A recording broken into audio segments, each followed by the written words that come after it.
with your permission, I begin the presentation of today's topic titled Timing the Optimum Management of Cardiorenal Metabolic Risk in Patients with Type 2 Diabetes Mellitus. Perspective for early combination of SGLT2 inhibitor with metformin with a particular importance upon empagliflozin amongst the different SGLT2 inhibitors that we have in our conundrum. Now, at the very onset, any discussion pertaining to type 2 diabetes falls short of its intention unless we truly understand and express the huge global problem that is diabetes. Not only health wise, the direct cause as also the indirect healthcare cost arising out of the huge prevalence of diabetes mellitus is humongous to say the least. Data from 2017 IDF data, the world has 425 million adult diabetics, adults 20 and 79 years of age. So of course by 2019 now we have the 2019 IDF data published now, and the numbers are of course increasing. India had approximately 1 out of 6 such patients of diabetes. 2017 data, India had around 73.9 million diabetics. India approximately has around 77 million diabetics now, and even the global scenario is looking horrible. The poorest of the poor nations, particularly in sub-Saharan Africa, these countries are expected to see a huge surge with urbanization in the next few decades. The world is expected to have around 629 million diabetics by the year 2045. In fact, this is projection from 2017 IDF, and the 2019 IDF does produce a even more grave projection, around 700 million diabetics throughout the world. Your diabetes unfortunately is undiagnosed in more than 50% of cases, and that goes true for India as well. Unfortunately, your diabetes never sleeps. So no matter how well you control your patient with diabetes, no matter how wonderfully well compliant he is to your pharmacological and non-pharmacological advice, no matter how well conversed you are with the different guidelines throughout the world, the diabetes is going to get worse. So the insulin resistance is going to go up and ultimately plateau off. The total insulin levels are obviously going to come down. The fasting and the PP levels are obviously going to rise. The beta cell function is going to go down. The hepatic glucose production is going to go down, and both microvascular and macrovascular complications are going to progress. Please note on the diagram itself that your development of macrovascular complications in a patient of diabetes not only starts at the point of diagnosis of frank diabetes, something we define by a fasting value more than 126, a PP value more than 200, HbA1c more than 6.5%, or random sugar more than 200 along with symptoms of hyperglycemia, but well before that in the stage of prediabetes. Now the impact and the understanding and the implication of the initiation of macrovascular complication even in the pre-diabetic stage is something that we will be discussing in the subsequent part of our slides. Current scenario of diabetes control in India, once again pretty horrible. If you consider there are 100 people with diabetes in India, only 15 patients out of those 100 have well controlled diabetes. 3 out of 100 would be such who have uncontrolled diabetes, but at least they are aware of the fact that they have uncontrolled diabetes. 32 patients would be such who have uncontrolled diabetes. Patients know that they have diabetes, but they are not aware of the fact that they have uncontrolled diabetes. So 15 plus 3 plus 32 is 50, and the remaining 50 out of 100 patients do not even know that they have diagnosis of diabetes. They are undiagnosed. So India has around 77 million diabetics now, in fact more than that, and 50%, more than 35 million diabetics in India do not even know that they have diabetes. So with this understanding, we will delve further into today's topic at hand.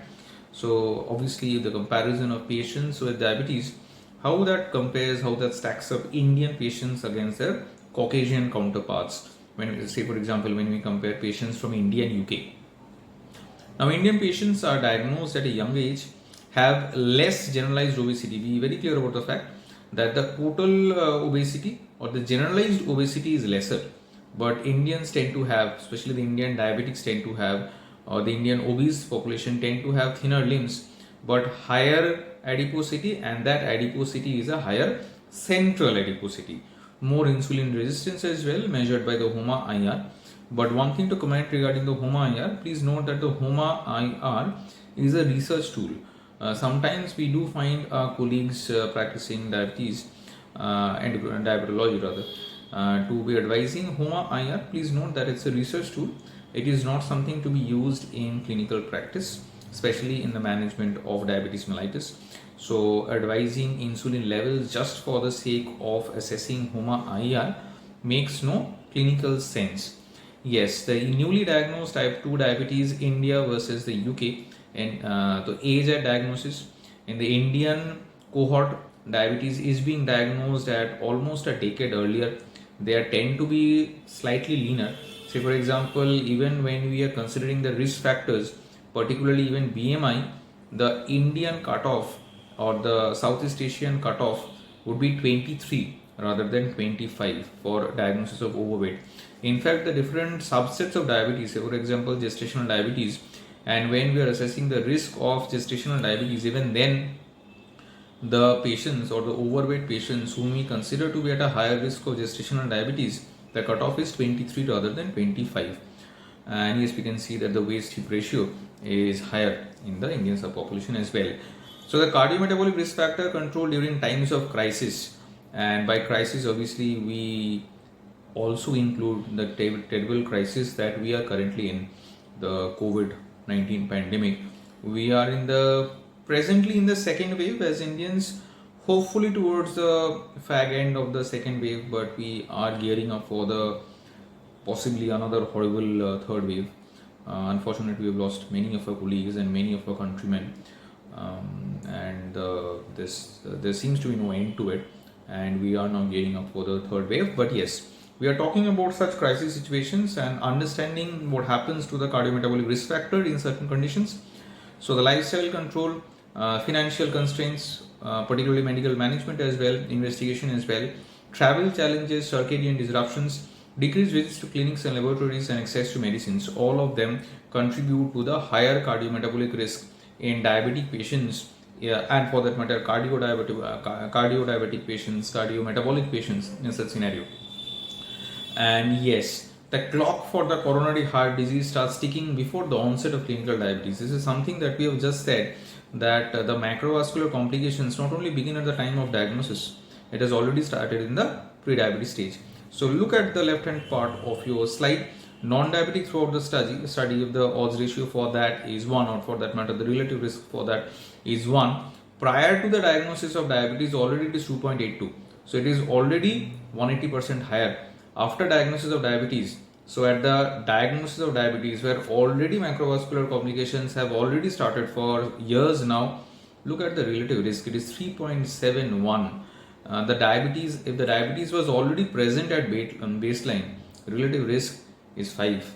So you can really understand how incredibly the risk of myocardial infarction or stroke. This is something what we called particularly 3P MACE in cardiovascular outcome trial of newer anti-diabetic agents. So cardiovascular death, fatal, non-fatal MI, non-fatal stroke, how terribly the relative risk of both are increasing. Some issues pertaining to heart failure. Now the heart failure per se at the diagnosis is not the only thing about concern. It's also patients who are at risk for heart failure, the stage A patients. So patients at risk for heart failure but without current or prior symptoms or signs of heart failure and without structural biomarker or genetic markers of heart disease. So who are the patients with the increased risk of heart failure? Patients with hypertension, cardiovascular disease, diabetes mellitus, obviously obesity, known exposure to cardiotoxins, family history of cardiomyopathy. The patient slips on into the pre-heart failure stage. These are patients without current or prior symptoms or signs of heart failure but evidence of at least one of the following, including but not limited to structural heart disease, abnormal cardiac function, and elevated natriuretic peptide, which might be diagnosed incidentally as well. And ultimately the patient slips into the heart failure stage. These are patients with current or prior symptoms and signs of heart failure caused by structural or functional cardiac abnormality, heart failure in remission, or persistent heart failure. And when the GDMT, that is the guidelines directed medical therapy are inadequate. This is the patient of an advanced heart failure.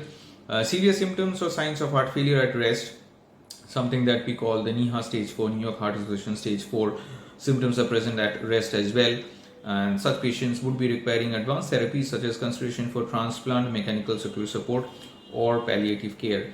So clinical priorities for a newly diagnosed patient with type 2 diabetes: the metabolic risk, of course, the blood sugar levels, the HbA1c level, the visceral adiposity, and this visceral or the central adiposity, which is higher in the Southeast Asian cohort, the Indian cohort as well, obviously a part of the Southeast Asian cohort, increased insulin resistance, higher risk of cardiovascular events, and not only that, the diabetes is occurring at 1 decade earlier.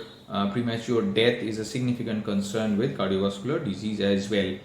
So as is the norm, we will be discussing what we call an index case and try to understand the impact of early initiation of a combination of SGLT2 inhibitor and metformin in such a scenario, and how that would suit the cardiovascular implications of such a patient.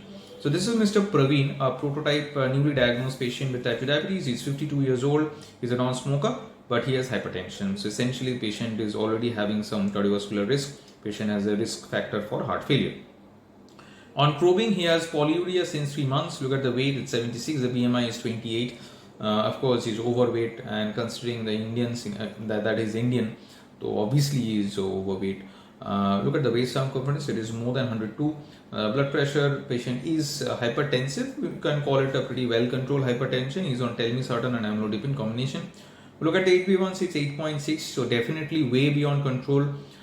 In a relatively young patient, he's 52 years old. For a diabetic patient, not a very old patient, HbA1c 8.6 is absolutely not acceptable in such a patient, particularly if there is no risk of hypoglycemia. Look at the fasting and the PP values, definitely not in control.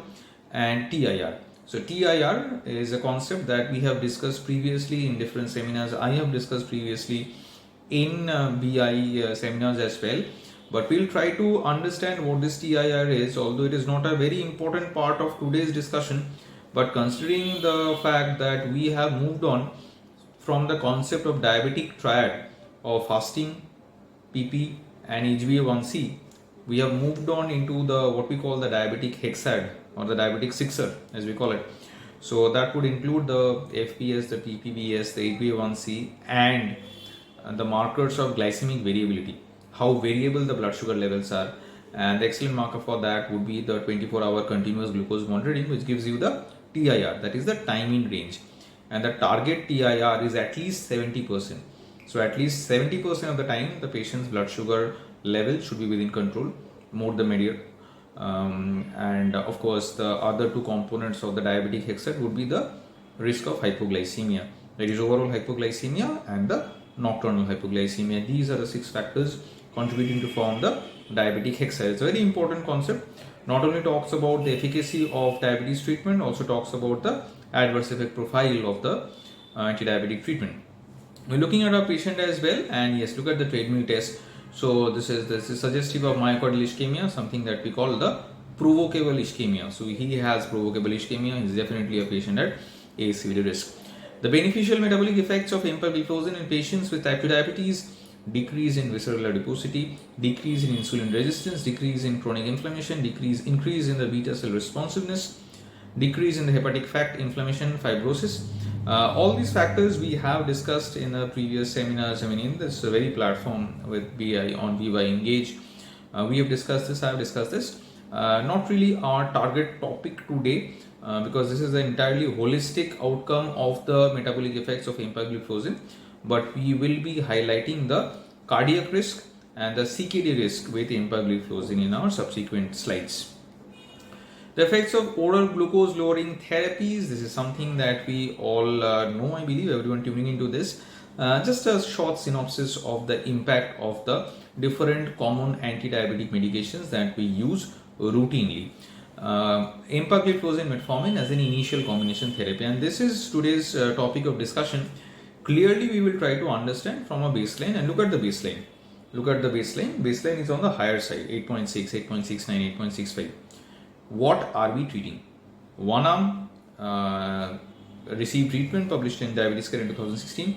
One arm receiving treatment, empagliflozin 5 plus metformin 500 BD, that is empagliflozin 10 and metformin 1000. Comparator arm metformin 1000, and on the other it's empagliflozin 10 plus metformin 2000 towards the day compared to metformin 2000. Outcomes are very clear cut. The difference in HbA1c reduction between the two is very significant. It is 0.79 and 0.33 respectively. Look at the confidence interval. The confidence interval does not include 0. So definitely statistically significant difference between the two arms. Look at the p-value. P-value is very significant in both the cases. Look at the numerical values. Patients achieving HbA1c less than 7% at 24 weeks, and these are all cases of early diabetes. Most of the cases were treatment naive cases. And look at that, 63% compared to 38%. If you are comparing the higher dose, 70% compared to 58%, both of them statistically significant.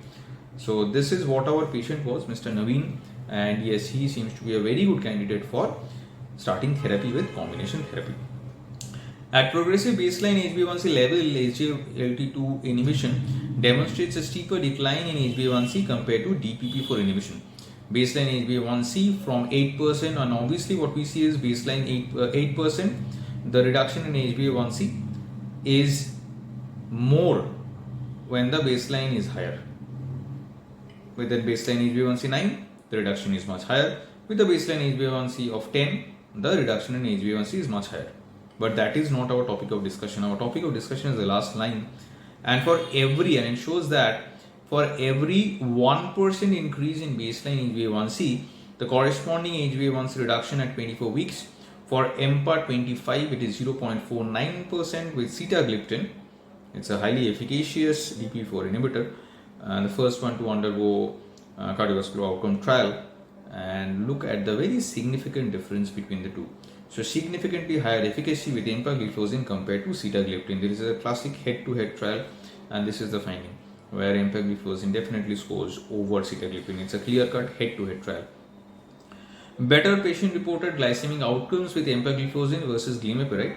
And yes, so we want your patient to be in range, not above range, not below range. You do not want your patient to be having hyperglycemic episodes, and you definitely don't want your patients to be having hypoglycemic episodes. So this is empagliflozin versus glimepiride. Study by Shirila et al., published in Quality of Life, and on your left hand side is the perceived hyperglycemia score. Look at week 28, significant difference between the two arms. Week 52, significant difference between the two arms. Week 78, week 104, very clear-cut significant difference between the two arms. Significantly lesser hyperglycemia score in the EMPA arm compared to the glimepiride arm. On your right hand side, possibly a more pronounced finding, because hypoglycemia is indeed a noted risk with insulin secretagogues, and of course glimepiride, as we know, is an insulin secretagogue. It's a sulfonylurea, and even at week 8, week 28, week 52, week 78, week 104, everywhere, look at the p-value, look at the statistical significant statistical difference between the two. And if you just look at the visual presentation on your graph, look at how wide the difference is between the two. So significant difference between weeks 28 and 104 as far as hypoglycemia awareness scale is considered when you're comparing your sulfonylurea with empagliflozin. You might call it axiomatic. Essentially, the overall risk of hypoglycemia is as such pretty low in empagliflozin compared to glimepiride, which is a sulfonylurea, or insulin secretagogue.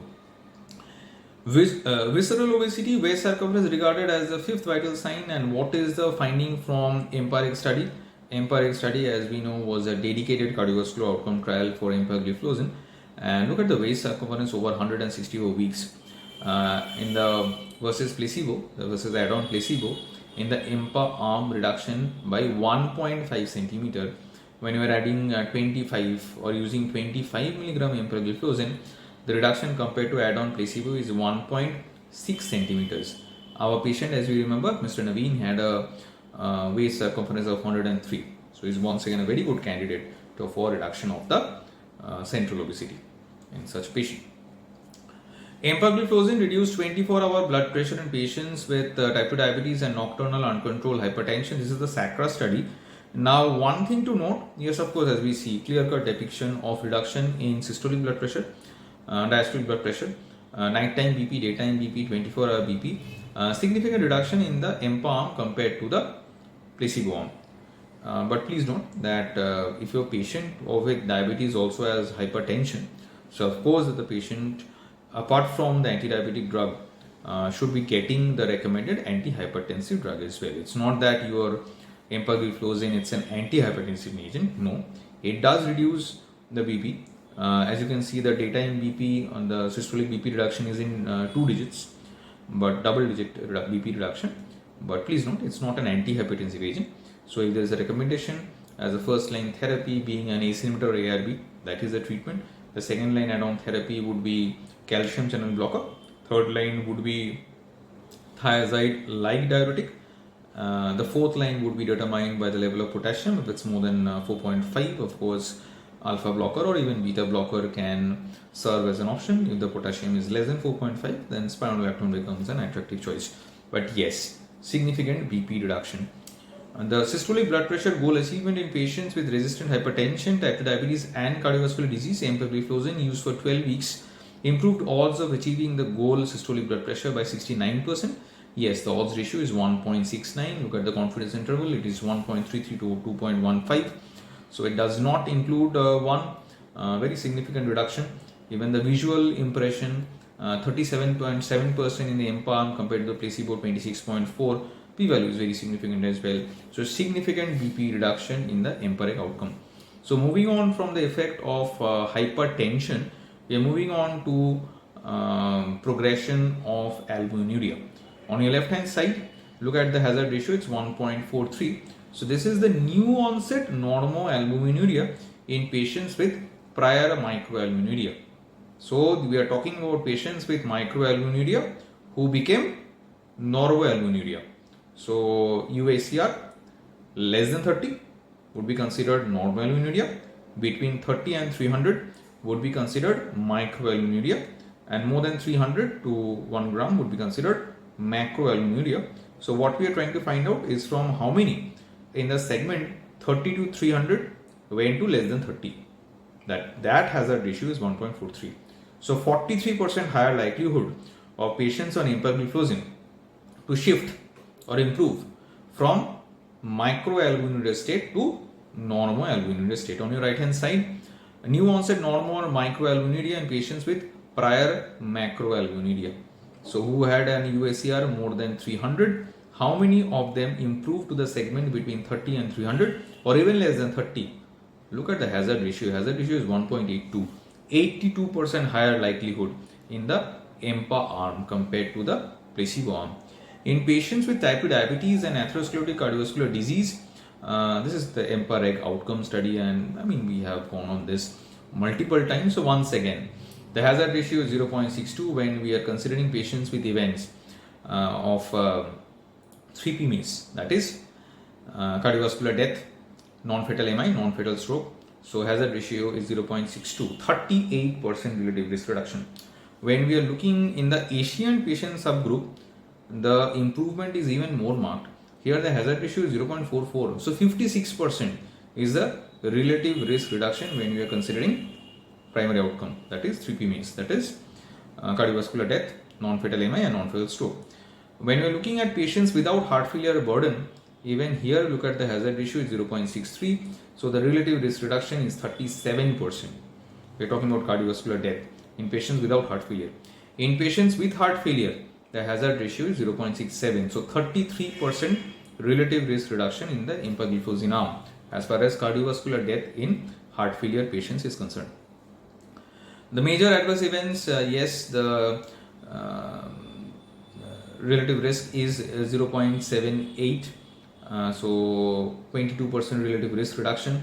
For MI, 21% relative risk reduction. For MI or coronary vascularization, including that is PCI or CABG, 20% relative reduction. All the p-values are very significant. I mean, we have gone on and on about the EMPA-REG, and this is the data we have. So by treating 6 patients with type 2 diabetes and ASCVD using empagliflozin one additional hospitalization or death may be prevented in 3 years. This makes it a number needed to treat is 5.4. So absolute risk reduction is 1 by 100 by 5.4. So approximately 16. Absolute risk reduction is approximately 16. 100 patients with coronary artery disease and type 2 diabetes treated with empagliflozin in 3 years. Additional non-glycemic benefits. So 9.8 cardiovascular events prevented over 3 years, 8.5 CKD events prevented. We have already looked at how significant reduction from macro to micro or micro to normal albuminuria states is something that we have seen. 5.1 additional SBP goals achieved in resistant hypertension. So yes, it's not an antihypertensive agent, but look at the very high reduction in BP. So even patients with resistant hypertension inadequately controlled with 3 or more drugs are being controlled by the addition of a ACE2 inhibitor, particularly empagliflozin in this case. These are the cardiovascular outcome trials, very noted trials, EMPA-REG, then CANVAS and DECLARE, TIMI and CREDENCE and VERTIS. Where is CANVAS? Right.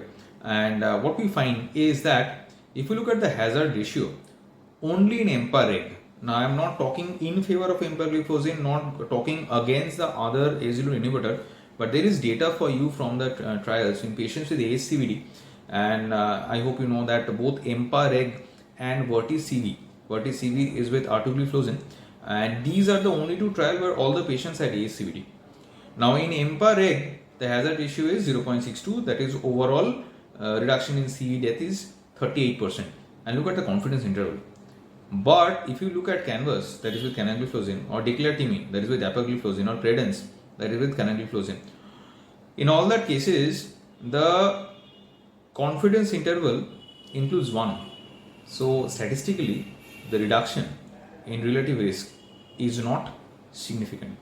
In patients without CVD, in CANVAS, that is with canagliflozin, here also look at the confidence interval, it is 0.6 to 1.43. In DECLARE TIMI for dapagliflozin, CREDENCE for canagliflozin. In none of them, the confidence interval excludes 1. All of them, the confidence interval includes 1. So statistically, it is not significant. So in patients, and we are trying to highlight the comparison between the ACE2 inhibitor. Of course, there is no head-to-head trial between the different ACE2 inhibitors. With EMPA-REG, major adverse events, 14% reduction, and we have gone on regarding this. Let us look at the other ACE2 inhibitors.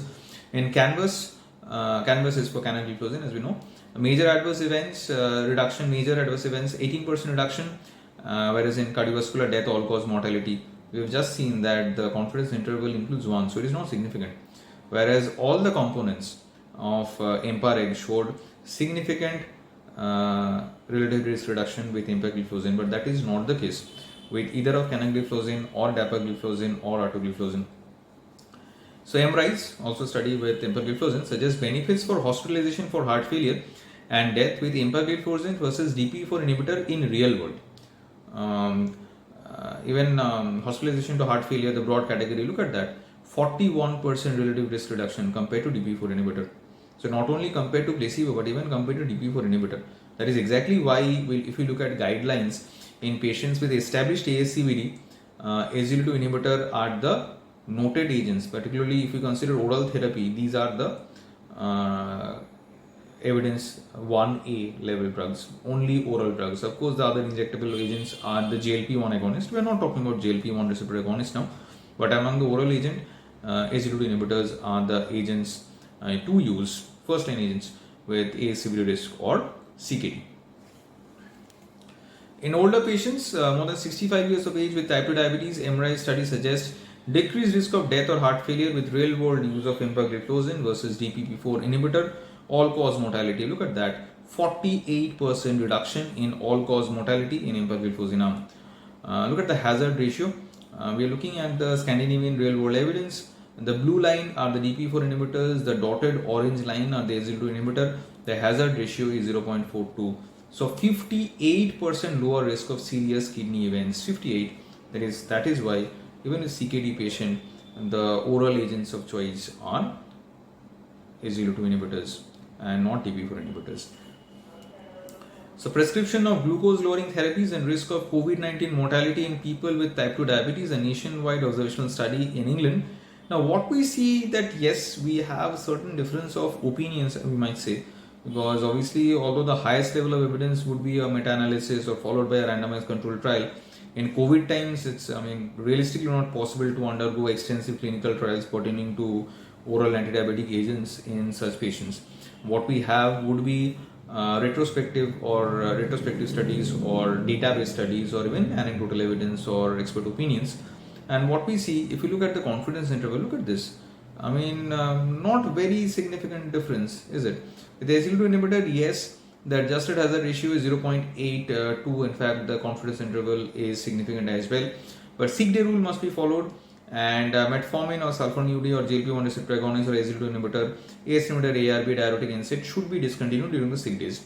And yes, for that very short interim period of sick day, which is the best drug to use? Of course, it's insulin. If your patient is in a terrible mess, don't bother about oral agents for the very short time. Of course, insulin, basal bolus in most cases, or depending on the clinical scenario, it could be a fixed dose infusion as well. But for those sick days, put the patient away from your oral agents. But apart from that, excellent choice in most clinical scenarios, most cardiometabolic issues. This is something that we have kept on referring to. This is ADA Standards of Care 2021. Very similar to your ADA 2020, very similar to ADA 2019. Not only that, very similar to the ADA ESG Consensus Statement 2018, very similar to the ADA ESG Consensus Statement 2019. Very minimal change. At the end of it, if your patient, first line therapy is of course metformin therapy, but followed by that, a severe risk, your oral therapy of choice would be your SGLT2 inhibitor. And of course, can use GLP-1 receptor agonist. Cost is an issue, injectable form of the drug is an issue, but yes, both of them are recommended. If heart failure risk, particularly the heart failure with reduced ejection fraction, LVF less than 45%, once again, SGLT2 inhibitor with proven benefit of the population. We have looked at EMPA-REG, we have looked at EMPRISE, we have looked at EMPEROR, very clear-cut data pertaining to heart failure, improvement in the cardiac mortality with empagliflozin as well. CKD risk, once again, we have looked at data, very significant reduction in macroalbuminuria and conversion into microalbuminuria cohort. So reduction in the progression of CKD as well. Compelling need to minimize hypoglycemia. Once again, DP4 inhibitor, GLP-1 receptor agonist, SGLT2 inhibitor, and thiazolidine are choices that you can have. Hypoglycemia risk, as we have already discussed, is significantly low in the SGLT2 inhibitor group of particularly empagliflozin, as we have discussed when we have compared in the DeFlorenzo study, comparing empagliflozin with sulfonylurea like glimepiride. Compelling need to minimize weight. Weight reduction. Only oral agent with an established weight reduction portfolio would be your SGLT2 inhibitor. Yes, there is some data to show that metformin and DP4 inhibitors also reduce weight, but we have adequate evidence to now consider them as weight neutral agent. Both metformin and DP4 inhibitor are weight neutral agent, and the only oral agent with weight reduction, significant weight reduction, would be the SGLT2 inhibitor. Of course, GLP-1 receptor agonists are noted agents for weight reduction as well, but yes, they are injectable agents. Pretty much a synopsis of what we have discussed about the role of metformin as a first line, followed by the different places where SGLT2 inhibition has a role to play. But our main target of discussion was the role of combination of metformin and SGLT2 inhibitor in early diabetes and how that helps. We have looked at data pertaining to that. We have come to the end of our discussion. Thank you so much. We are now open to take questions.